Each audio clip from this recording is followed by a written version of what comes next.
Hello teachers, my name is Wendy. Welcome to part 2 of the video series on how to teach outside the box. Now again, the purpose of these videos is to help us expand on the lesson plans that eJoy provides for us. Now the lesson plans that we have, they're awesome. There's so much variety and there was a lot of time and effort put into making them. However, if we just follow the lesson plan, the student is going to get bored because it's the same thing over and over again. So that's the purpose of these videos. Now, this video is for the advanced students. If you would like to see for lower level to intermediate students, then go ahead and watch part 1 of the video series. All right, so how can we make our lesson plans more interesting? Let's start with point number 1. Use open-ended questions. Now, I'm not just talking about yes or no questions, but questions where the student really has to think and reflect on what they are reading. For example, do you think the sorcerer is a good guy or a bad guy? Why? Have you ever been to the zoo? What animals did you see? There are many opportunities where we can ask the students additional questions. Now, a general guideline we can follow is if we are reading a story with them, ask them things about what the character is feeling and why, what they think might happen further in the story, what they would do if they were in a similar situation, what is happening in one of the pictures or the drawings, who is their favorite character and why. Now, if it's non-fictional or something grammatical like right source, for example, ask them questions like, what lesson can we learn from this article? Have you ever seen this object, place, thing before? Where? Today we learned about an animal, invention, person, etc. What is your favorite animal, invention, person, etc.? Some teachers have found it helpful to have a note card with them with some of these questions or points written down so they can access it at any time during their lesson to think about additional questions they can ask the student. Or maybe you could even take a screenshot of these questions and have them on hand somewhere on your computer so you can draw back on them during your lesson. Okay, but what if your student is really struggling to answer and there's just like a long, awkward silence? Well, one thing you can do is to give them options. For example, do you think the sorcerer is a good guy or a bad guy? Why? Oh, a good guy. Okay, why? A, because he was in the painting in the cave. B, because Peanut brought him. Or C, because he's a musician that plays the flute. And so you're now giving them options so they feel more comfortable to respond. If, for example, you're asking them a personal question, like how would you feel or what do you think about this? And if they're struggling, you can maybe give your opinion first, you know. If I were Annie, I would run away. What would you do? Now, open-ended questions are a must for the Step Into Reading series because you'll notice that from G2 and forward, there's so much to read. And if we just get our students to read just everything all at once, they're gonna get bored and they're gonna zone out. They're not gonna be paying attention to what they're reading. So one thing you can do is to highlight maybe just 2 or 3 paragraphs at a time, or even a page, depending on the student's level. And then pause and ask them questions about what they just read. That way they're actually paying attention and looking carefully to answer those questions. So that's one important point on how to use open-ended questions in the Step Into Reading series. But again, open-ended questions are something that you can use on any material and they are very important. Okay, point number 2, include additional grammar points. Have you ever had a student that only speaks in present tense?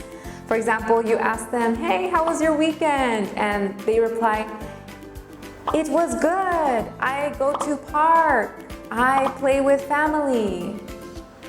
Your automatic response could be, oh, that's awesome. That sounds like fun. Did you like it?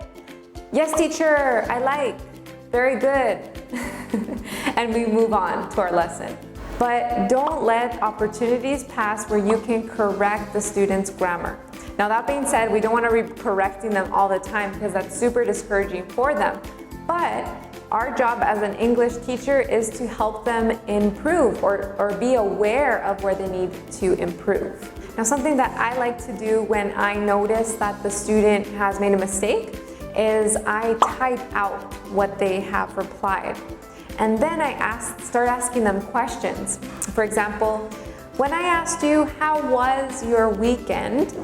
Was I asking you about something that is happening now or in the past? And if they say, oh, in the past, okay, perfect. So this verb, go, what is the verb in the past tense form? And then if they remember, oh, went, yes, okay, good. So I went to the park. Perfect, excellent. So give them opportunities to correct their own mistakes. Or for example, they forget to say a word. For example, they say, I like car. You can type it out again and leave a space. And you can say, you know, a car is a noun. Now, with a common noun, we always include the or a or an. So which one can I put here? Yes, the car. I like the car. Very good. So whatever the grammar mistake is, I found that typing it out helps them to see it and be more aware of it and think about it more. And also, of course, using TPR like now and in the past or the future, right? This can really help the student to be aware on where they need to improve on. So don't miss these opportunities. Point number 3 is to create additional exercises. Now, if you have a student that really knows how to use the class and tools, then use that to your advantage, you know? Like have them drag things around, have them draw stuff, have them roll the die, for example. Now, one thing I like to do is to have them match a picture with the correct category. So for example, let's say that in that lesson you're learning what countryside means or what the city means. So I would find pictures on Google of things you would see in either place. And then I'd put the 2 categories on the blackboard with the pictures in the center. And I'd put a timer and be like, okay, you have 1 minute to put the places in the correct category. Go. And you can see it quickly, like how quickly they like to drag things around and to match it with the correct category. You can also play match the correct definition with the word game. And this is maybe even something you can do before you start the lesson to really test and see if they understand what the word means. And the great thing about this is that it gets them thinking about a word that maybe they thought they knew the meaning of. So again, you can either have them draw and match the vocabulary word to the definition, or even drag it and put it under the word. Some teachers have been able to create crossword puzzles as well to help them review vocabulary words. Now again, an easy way that you can prepare all of these things in advance is to log into your Classroom account, hit the Blackboard button, and then prepare your Blackboard. Prepare it as you want it for that student. Then you save it. I like to save it as the date and the student's name for that lesson.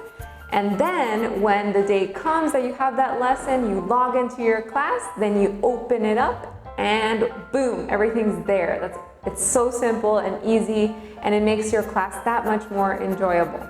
Another really cool feature about the new Classroom update is that you can actually save it on your cloud drive, so that you're not looking around everywhere on your computer. That's another great thing to keep in mind. Point number 4 is to guide the students to respond in full sentences. You know, it's true, some of our students are a bit shy and they will only reply in short phrases. For example, if you ask a student, did you go anywhere fun this weekend? And they say, the park. This answer tells us, yeah, that's cool, you went to the park. But it doesn't really help us see whether the student understands past tense or present tense. So again, you can type out the answer, leave the spaces, and then have them finish the sentence, right? Like, I went to the park. When? This weekend. You know, like anybody learning a language, there comes a point where the progress begins plateauing a bit. And maybe the student becomes too comfortable with giving short answers or even grammatically incorrect responses. But our job as an English native speaker is to help them catch those mistakes and to help progressing in the language. And one way is to encourage them always to reply in full sentences. One way that you can help them in this area is to re-examine or re-watch your lessons. Simply log into your Classin account, find the lesson in the calendar, and then hit the play button. This is really helpful for me because sometimes I talk too much and then sometimes I'm just satisfied with their short answers. But no, that's not good enough. We need to always think of ways to improve. So yeah, rewatching your lessons can really help you analyze your way of teaching and see how you can help your student or guide your student even better. Point number 5 is to review the mind map or the vocabulary before the lesson. I found this to be very helpful for me personally because I save time explaining the vocabulary word to the student. Another positive thing about doing it this way is that the student will now be more aware and look out for these vocabulary words throughout the lesson. Now, sometimes the mind map exercises can come as a surprise for the student, the things that it asks the student to reflect on. I found it very helpful to review the mind map before the lesson so that the student knows what to expect or what to look for as well. And always keep in mind that with Step Into Reading, for example, the mind map is the core lesson material. And you can do this with any lesson material as well. If it's a lesson that involves reading or understanding, maybe you could even examine the vocabulary before diving into the hard stuff. Or the questions as well, so that the student is thinking while they are reading.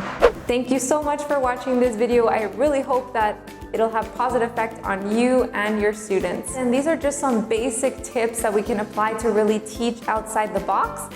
Now, if you'd like to get more ideas on how to create games, how to create different exercises or activities, then please go ahead and watch the videos on 6 must-dos for a successful lesson, how to create a visually engaging class environment, how to give a good warm-up and preview. These are great aids for teachers that are found on the eJoy teacher profile page. Thank you so much and happy teaching!